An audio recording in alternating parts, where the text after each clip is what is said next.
আসসালামু আলাইকুম রহমতুল্লাহ। আশা করি সকলে ভালো আছেন। আপনাদের সকলকে স্বাগতম এসকে ফেল স্কুলে।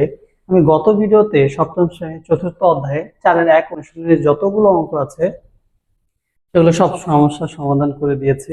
আজকের ভিডিওর মাধ্যমে আমরা সপ্তম শ্রেণীর গণিত বইয়ের 4-2 অনুশীলনীর যে অঙ্কগুলো আছে সেগুলো আমরা ইনশাল্লাহ সমাধান করার চেষ্টা করব।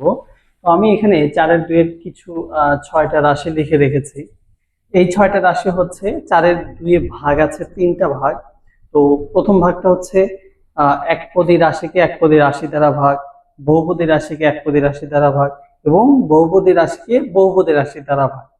আজকের টপিকটা হচ্ছে একপদী রাশিকে একপদী রাশি দ্বারা কিভাবে ভাগ করতে হয়। ঠিক আছে, তো এখানে যে 6টা রাশি লিখে রেখেছি, প্রথম রাশি বলেছে যে 45 a টু দি পাওয়ার 4 এবং দ্বিতীয় যে পদটা আছে সেটা হচ্ছে 9a স্কয়ার। আমরা এখানে দেখতেই পাচ্ছি এটাও একটা পদ, এটাও একটা পদ।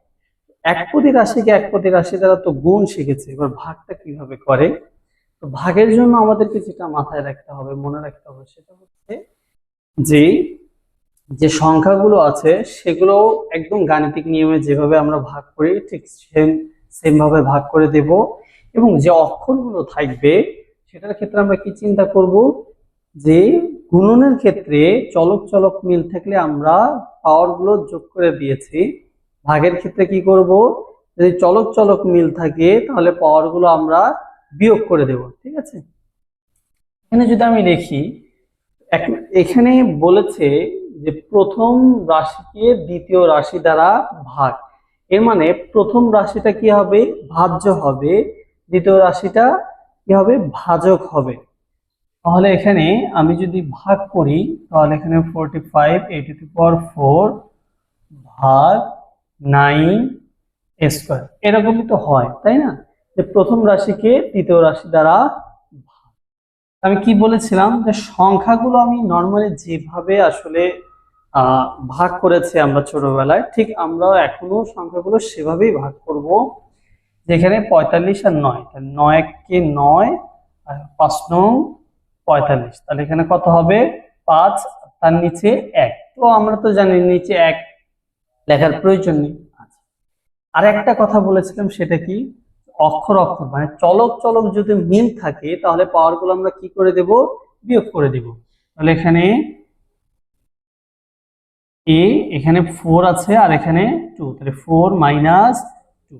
ঠিক আছে, উপরে যে পাওয়ারটা আগে থাকবে সেই পাওয়ারটা আগে লিখতে হবে এবং নিচে যে পাওয়ারটা আছে সেই পাওয়ারটা পরে লিখতে হবে।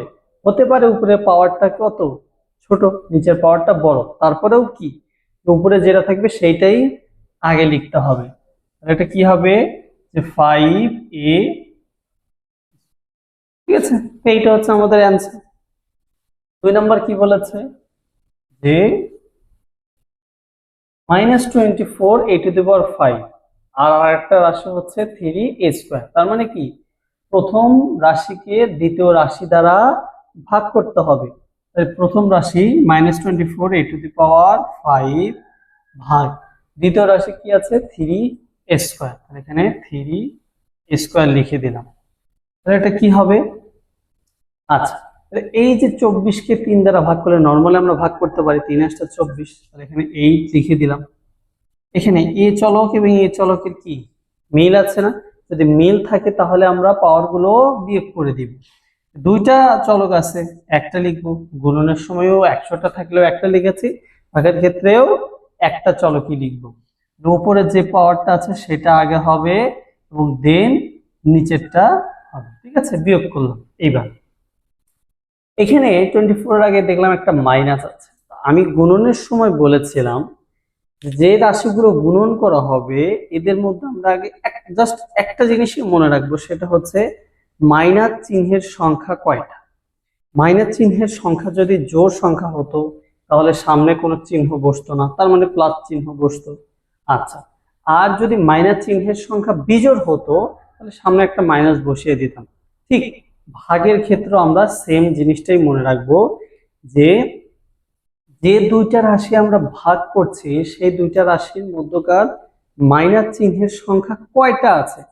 এখানে দেখলাম যে এই পুরো রাশিতে এই একটা রাশি এবং এই একটা রাশি, এই -24 এর আগে মাইনাস, এর আগে কোনো মাইনাস নেই। তার মানে পুরো রাশিতে পুরো অঙ্কে কয়টা মাইনাস আছে?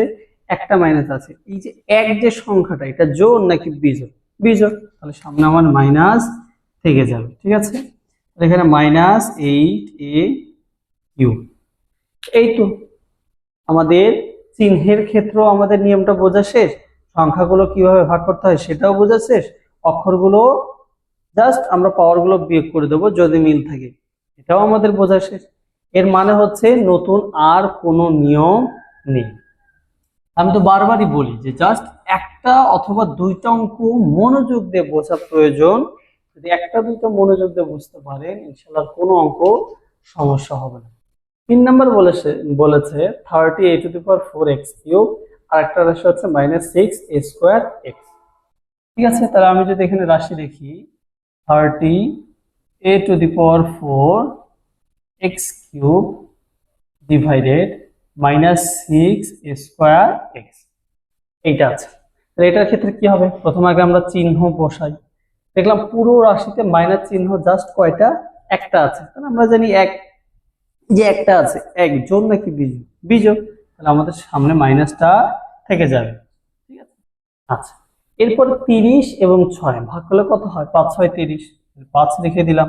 এরপরে এ চলক এবং এ চলকের মিল আছে, তাহলে এ চলকটা লিখবো, পাওয়ার গুলো বিয়োগ করে দেব। এরপরে এক চলক এবং এক চলকের মিল আছে, তাহলে এক্স লিখবো, পাওয়ার গুলো লিখবো এবং পাওয়ার গুলো বিয়োগ করে দেব। এই প্রথম উপরে যেটা থাকবে সেইটার কি পাওয়ার আগে লিখতে হয় মাইনাস, এখানে এক্স এর কোনো পাওয়ার নেই, তার মানে এক আছে, তাহলে এক মাইনাস করে দিতে হবে। তাহলে এখানে কি হবে? -5, তার থেকে 2 বাদ দিলে স্কোয়ার এবং এক্স এটাও স্কোয়ার। এইটা হচ্ছে আমাদের অ্যান্সার। ঠিক আছে, 3 নাম্বারটাও শেষ। 4 নাম্বারটা কি বলেছে? যে -28x⁴ y³ ডিভাইডেড হচ্ছে 4xy²z। এটার ক্ষেত্রে আমরা কি করব? ফার্স্ট আগে আমাদের চিহ্নটা বসিয়ে দিই। আমরা দেখলাম পুরো রাশিতে পুরো অঙ্কে মাইনাস চিহ্নের সংখ্যা কয়টা? এক, তার মানে বিজোড়, তার মানে মাইনাস থেকে যাবে। 28কে 4 দ্বারা ভাগ করলে 4 7 28 লিখলাম। এক চলক এবং এক চলকের মিল আছে, তাহলে এখানে 4, এই চলকের পাওয়ার নেই, তার মানে 1 মাইনাস করে দিলাম। ওই চলকের মিল আছে, তাহলে 3 - 2, এবং জেড চলক এবং জেড চলকের মিল আছে, তাহলে 2, এটার পাওয়ার নেই, তার মানে 1 মাইনাস হবে। এখানে -7, এখানে x³ এখানে 3 থেকে 2 বাদ দিলে কত হয়? 1 হয়, যেটা আসলে লেখার প্রয়োজন নেই। আবার যে 2 থেকে 1 বাদ দিলেও 1 হয়, যেটাও লেখার প্রয়োজন নেই। তাহলে এইটা হচ্ছে আমাদের অ্যান্সার। ঠিক আছে, চারটা আমাদের আসলে ওই যে বললাম যে প্রথম একটা অথবা দুইটার মধ্যে আসলে আমাদের নিয়ম থাকে। এই একটা দুইটা রাশি বা অঙ্ক বুঝতে পারলে যত অঙ্ক থাকবে ইনশাল্লাহ কোনো অঙ্ক সমস্যা হবে না। 5 নাম্বার রাশিটা কি বলেছে? -36a³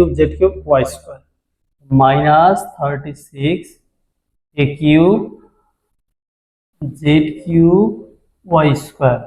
নিচে কি বলেছে? -4ay z, এটা বলেছে। ঠিক আছে, প্রথমে আমরা চিহ্নের ক্ষেত্রে আসি। পুরো রাশিতে আসলে আমরা মাইনাস কয়টা দেখতে পাচ্ছি? এখানে একটা, এখানে একটা, তাহলে মাইনাস চিহ্নের সংখ্যা কয়টা? দুইটা। দুই জোড় নাকি বিজোড়? তা আমরা তো জানি কি জোড়, তাহলে জোড় যদি হয় তাহলে সামনে কোনো চিহ্ন বসে না। এর মানে সামনে কোনো চিহ্ন বসে না মানে সামনে কি বসে? প্লাস চিহ্ন বসে। ঠিক আছে, এরপরে এই 36কে 4 দ্বারা ভাগ করলে কত হয়? 9 হয়। এ চলক এবং এ চলকের মিল আছে, তাহলে পাওয়ার গুলো এখানে কোনো পাওয়ার নেই, তার মানে 1 মাইনাস করে দিতে হবে। এবার ওয়াই চলক এবং ওয়াই চলক এলোমেলো না থাক, এটা কোনো সমস্যা না। আপনি এখানে জেডটাও আগে করতে পারেন, আপনি এখানে ওয়াইটাও আগে করতে পারেন, এটা কোনো সমস্যা না। এখন যদি ওয়াই লিখি তাহলে এই যে ওয়াই চলকের পাওয়ার 2 আর এই চলকের পাওয়ার 1 বিয়োগ করে দিলাম। এরপরে আবার জেড মিল আছে, তাহলে আমরা কি করে দিব? এই যে জেড এর পাওয়ার 3 আর এখানে 3 - 1। তাহলে এখানে 9 স্কয়ার এর উপরে পাওয়ার কত 1, যেটা লেখার প্রয়োজন নেই। এরপর হচ্ছে 3 থেকে 2 বার একবার দিলে 2, তাহলে z স্কয়ার। ঠিক আছে, এইটা হচ্ছে আমাদের 5 নম্বরের অ্যান্সার। 6 নম্বর কি বলেছে? 6 নম্বর বলেছে -22 x cube y square z, এটা হচ্ছে -2xy z। এইটা আছে, ঠিক আছে। তাহলে এইটাকে আমরা কি করব? এই যে প্রথমে আগে চিহ্নের ক্ষেত্রে আসি, আমরা দেখলাম উপরে একটা মাইনাস, নিচেও একটা মাইনাস। তাহলে মাইনাস চিহ্নের সংখ্যা কয়টা? 2টা। 2 জোড় নাকি বিজোড়? জোড়। তাহলে এখানে কোনো মাইনাস চিহ্ন বসবে না, কোনো চিহ্ন বসবে না। তার মানে সেখানে কি বসে? প্লাস চিহ্ন বসে। 22 কে 2 দ্বারা ভাগ দিলে কত হয়? 11 হয়। এক্স চলক এবং এক্স চলকের মিল আছে, তাহলে এখানে 3 মাইনাস কত 1। ওয়াই চলক ওয়াই চলকের মিল আছে, তাহলে এখানে 2 মাইনাস নিচে পাওয়ার কত আসছে 1। এরপরে জেড, জেড চলক এবং জেড চলকের কি আছে? উপরে জেড চলক এবং নিচের জেড চলকের মিল আছে, উপরের পাওয়ার কত 1 আছে, নিচের পাওয়ার কত এটাও 1 আছে। ঠিক আছে, তাহলে আমরা কি করতে পারি? এইটা আর এটা আসলে কেটে দিতে পারি। ঠিক আছে, তার মানে এখানে আর জেড থাকবে না, মানে পুরোটুকু আমরা কেটে দিতে পারি। এটা आंसर কি হবে? 11, 3 থেকে একবার দিলে 2, তাহলে x স্কয়ার, আর 2 থেকে একবার দিলে কত হয় 1, যেটা আমাদের লেখার প্রয়োজন। ঠিক আছে, এই ছিল হচ্ছে সপ্তম শ্রেণী গণিত বইয়ের 4-এর 2 অনুশীলনীর যে একপদী রাশিকে একপদী রাশি দ্বারা ভাগের এই যে 6টা উদাহরণ ছিল, মানে 6টা হচ্ছে কোশ্চেন ছিল, সেগুলো আমরা সলভ করলাম। ইনশাআল্লাহ পরের ভিডিওতে বহুপদী রাশিকে একপদী রাশি দ্বারা কিভাবে ভাগ করতে হয় সেটা আমরা শিখব। আশা করি ভিডিওটা আপনাদের ভালো লেগেছে। ইনশাআল্লাহ দেখা হবে পরে কোনো ভিডিওতে। আসসালামু আলাইকুম ওয়া রাহমাতুল্লাহ।